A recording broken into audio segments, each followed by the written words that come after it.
প্রিয় দর্শক, আমার হাতে দেখতে পাচ্ছেন তালপাতা, আর এই তালপাতা দিয়েই কিন্তু তৈরি হবে অসাধারণ হাত পাখা। প্রথমে তালপাখাগুলো রোদ্রে শুকানো হয়, তারপর পানি দিয়ে ভিজিয়ে নেওয়া হয় যেন কাটতে সুবিধা হয়।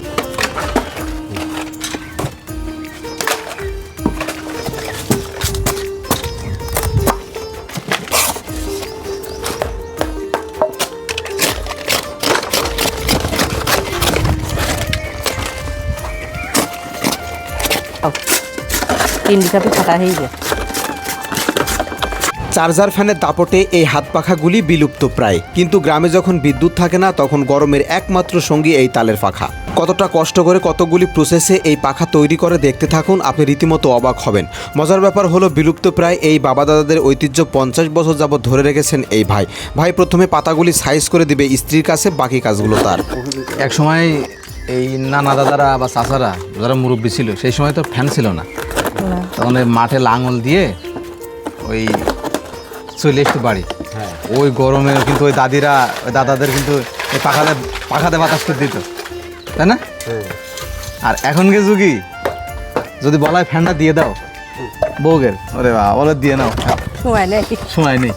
বাঁশের কুঞ্চি দিয়ে ক্লাম বানিয়ে পাতাগুলি কয়েক ঘন্টা রাখা হবে টানা রোদ্রে, যেন পাতাগুলি শুকিয়ে যায়। শুকানোর পর পাতাগুলির ক্লাম ছাড়িয়ে আবার সাইজ করা হবে।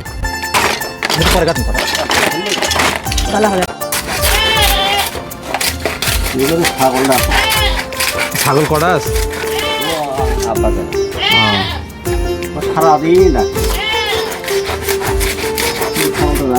এইগুলো বস্তা, কিসের বস্তা? ভুসির বস্তা।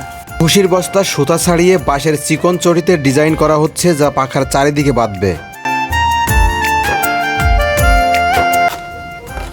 ফাঁকি ঝুঁকি দিয়ে সেলাই করে দেন। না ফাঁকি ঝুঁকিতে সেলাই করলে এবারে আপনারা বাতাস খালি খুলি ঢকমাক করে ঢকমাক করবেন, কারণে কাঁচাটা ঠিক। পাখার সৌন্দর্য বৃদ্ধির জন্য রং মেশানো হবে।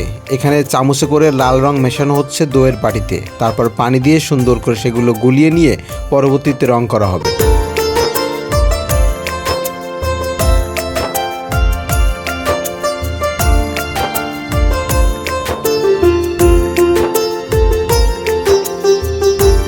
একটা পাখা মোটামুটি রং করা হয়ে গেল, কমপ্লিট হয়ে গেছে।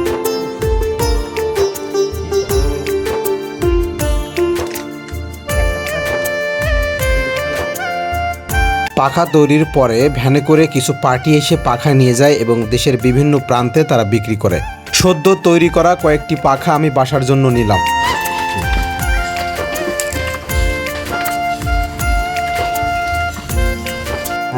মেলা কষ্ট হয়ে গেছে, একটু বাতাস দিয়ে দেন।